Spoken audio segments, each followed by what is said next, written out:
The calm of that crisp morning shattered like glass when sirens began echoing across Silver Pine Lake.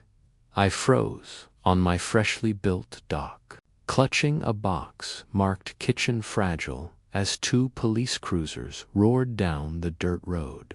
Dust clouds billowed behind them as they skidded to a stop beside my moving truck. Before I could process what was happening, a woman in a blindingly pink visor came marching toward the officers, waving her clipboard like a general leading troops into battle. Behind her trailed a curious crowd of neighbors, some still in pajamas and robes, all eager to witness whatever drama she had just unleashed. "That's him," she screeched, stabbing a manicured finger in my direction like it could shoot lasers. "He's trespassing on private property. Arrest him immediately. He's been here since 6 o'clock this morning, disturbing our peace." The older officer, his hair streaked with gray, blinked in mild confusion. His partner, much younger, was clearly fighting back a laugh. "Ma'am," the older cop asked, keeping his tone measured, "can you explain what exactly is going on?" The woman, who I'd soon come to know as Carol Petton, self-proclaimed ruler of the Lakeshore Estates' HOA, swelled with righteous indignation. Her pink tracksuit stretched at the seams as she puffed herself up, planting both hands on her hips. "This man is illegally occupying this cabin. He has no permits, no authorization from the board, and he's already in violation of 17 HOA bylaws." She snapped her clipboard open dramatically, like she was presenting evidence in a high-stakes trial. I set my box down slowly and pulled out my phone. "Officer, my name's Drew Sullivan. I own this property, closed on it last week." I held up the digital deed for him to see. "It used to belong to my Uncle Frank. He left it to me." Carol's face flushed a dangerous shade of purple. "That's impossible," she barked.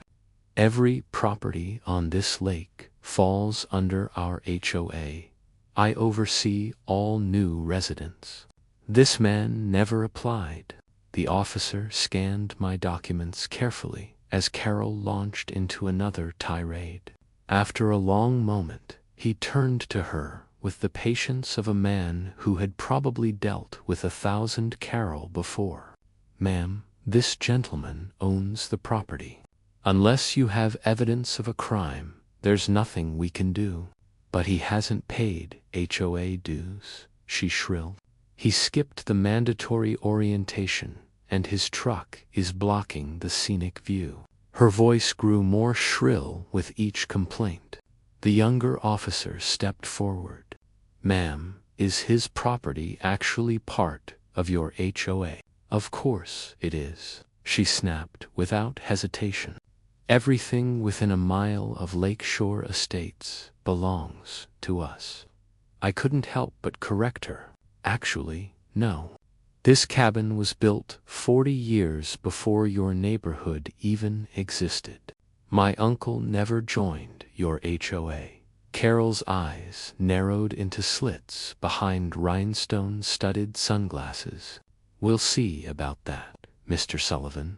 Nobody makes a fool of Carol Petton. Nobody." She spun on her heel and stormed off, her hot pink sneakers squeaking on the gravel. A few neighbors lingered awkwardly. One old man gave me a sympathetic nod. A younger couple quickly looked away. I could feel the invisible battle lines forming right then and there. The officers left a few minutes later, giving me polite nods and what sounded suspiciously like a whispered good luck. Carol, however, didn't go anywhere. She parked herself at the edge of my property with a folding chair, a little table, and a thermos that rire a vanilla latte. In her lap sat a telephoto lens camera that belonged more in a wildlife documentary than a lakeside neighborhood. She started snapping pictures of everything. My truck, my boxers, even the sandwich I'd left on the porch railing. "That's improperly stored food," she announced. "Health code violation. Potential bear hazard." I glanced from her to my turkey sandwich. "Carol, it's a sandwich," she sniffed. "That's President Putin to you." Scribbling furiously on her clipboard, she added, "And that's another violation. Failure to address HOA leadership with proper titles. $50 fine." Over the next 3 days, Carol became a one-woman wrecking crew of my sanity. Every morning, at exactly 7 a.m., she showed up with a new list of infractions. My dock was too long. My trash cans were the wrong shade of gray. The movers had left tire marks on the gravel road. "These are serious violations," she declared on day 3, shoving a stack of papers at me. $900 for unauthorized dock usage. $600 for non-compliant refuge containers. $1,200 for damage to the community road. I looked at her stack of legal documents written in Comic Sans, decorated with clip art. "Carol, I've told you I'm not part of your HOA. These fines mean nothing." Her laugh was rusty, sharp. "Oh, you sweet summer child. Lakeshore Estates governs the entire waterfront. Your uncle may have played rebel, but I've been president for 6 years. Things have changed." She wasn't wrong. Things had changed, just not how she imagined. That evening, I started digging. The county clerk's office had digital records stretching back decades. And what I found nearly made me laugh out loud. Not only was my property never under HOA jurisdiction, but their own little kingdom was built on shaky ground. Their private beach sat on state-protected shoreline. Their boat launch built illegally on wetlands.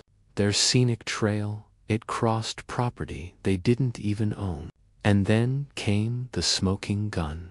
Email chains between Carol and the former board, laying out their plan to expand HOA territory by intimidating non-members into voluntary compliance.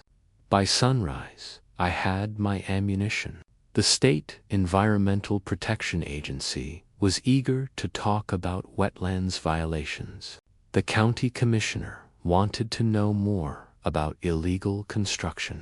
The war Carol started was about to take a very different turn. The calls I'd made were already stirring up waves.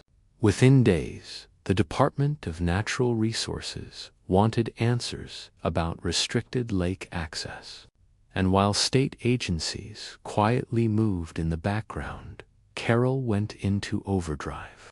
One afternoon, I came home from a grocery run to find my dock wrapped in blinding orange tape, crisscrossed like a crime scene. A laminated notice flapped in the breeze, announcing in bold red letters, "Immediate violation of Regulation 473B, unauthorized watercraft mooring."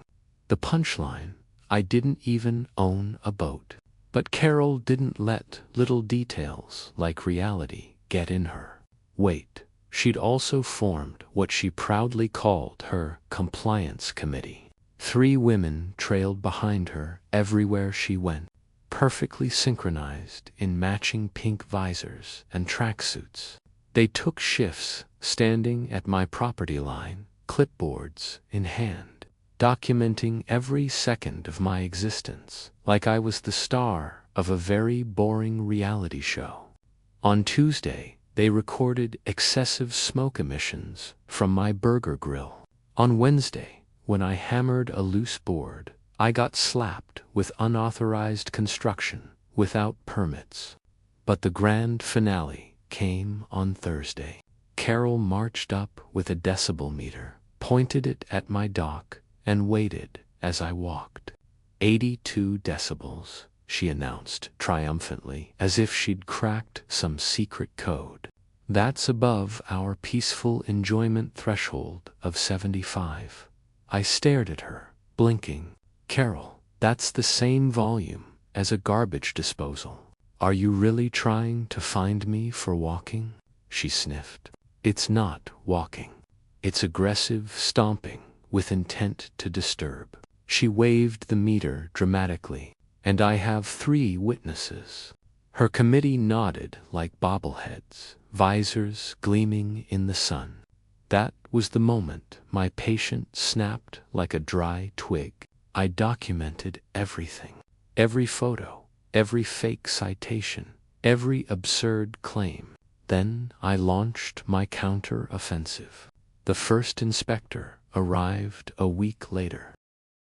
Carol rushed to intercept him, clipboard clutched to her chest. But her confidence faltered when he introduced himself from the State Environmental Agency. I watched from my porch with a mug of coffee as he measured the HOA's beach area, snapped pictures of their illegal structures, and took soil samples from their boat launch. More officials followed like dominoes. The county surveyor spent 2 days staking property lines. The Public Access Committee investigated blocked entry points to the lake. Each visit chipped away at Carol's smugness. Each day, her visor tilted just a little more crooked. When the HOA finally called an emergency meeting at the Lakeshore Estates' clubhouse, I decided to attend as a concerned neighbor. The room buzzed with anxious murmurs as Carol gripped the podium, trying to control the narrative. This is obviously a targeted harassment campaign by our newest resident, she declared, pointing at me like a villain in a courtroom drama. He's bitter about our reasonable fees and regulations, so he called in these inspectors to intimidate us. A man in the front row raised his hand. Carol, is it true the state's finding us $50,000 for the wetlands violations? Her confident veneer cracked. That's under negotiation, she stammered. Another woman spoke up. And what about the cease and desist order for the beach? My kids play there every summer. Temporary setback, Carol said quickly. My husband's cousin is a lawyer. We'll appeal. I stood slowly. May I address the board?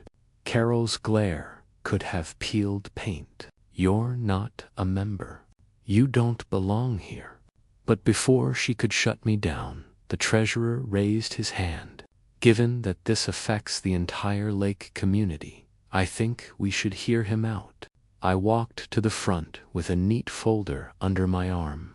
I've brought copies of the original lake surveys, state findings, and the legal boundaries of your HOA, I said, handing out the documents.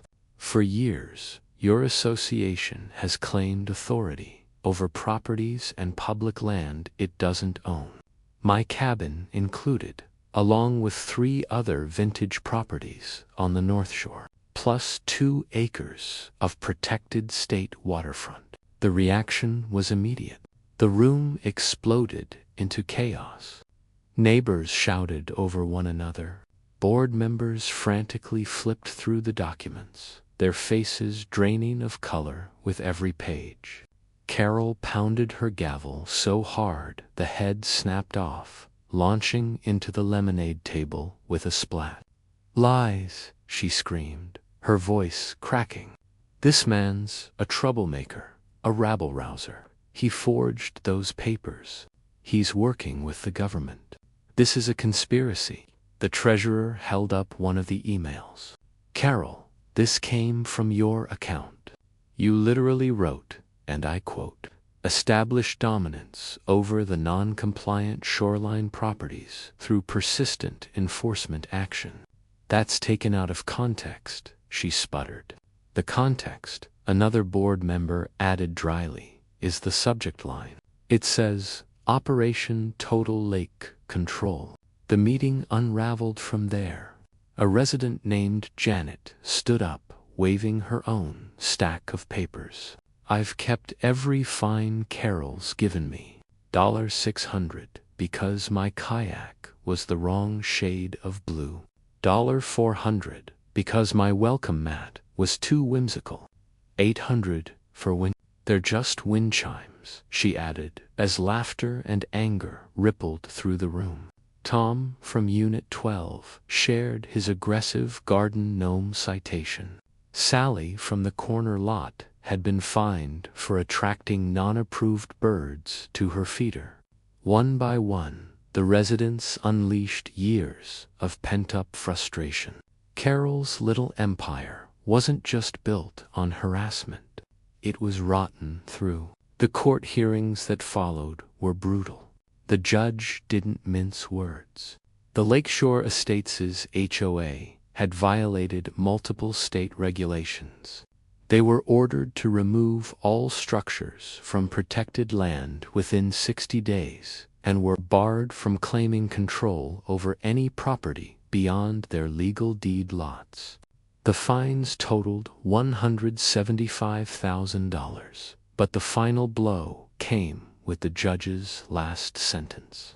Furthermore, due to evidence of intentional misrepresentation and harassment of non-member property owners, Ms. Carol Petton is hereby barred from holding any HOA leadership role for 10 years. The courtroom filled with a stunned hush. Then came Carol's shriek, a sound so piercing it could have cracked glass. "You can't do this," she howled. "I built this community. I am the HOA." Security moved forward as she lunged at the bench. Her pink visor flew off mid-scream, her husband scrambling to hold her back. "Shoo years, 10 years, she screeched as the judge's gavel slammed down. "Miss Petton, you're in contempt. Additional $5,000 fine." Carol collapsed into her chair, pale as paper, mouth opening and closing like a stunned fish. Meanwhile, her once loyal neighbors quietly filed out, making sure not to meet her eyes. The Queen of Lakeshore Estates had finally lost her crown.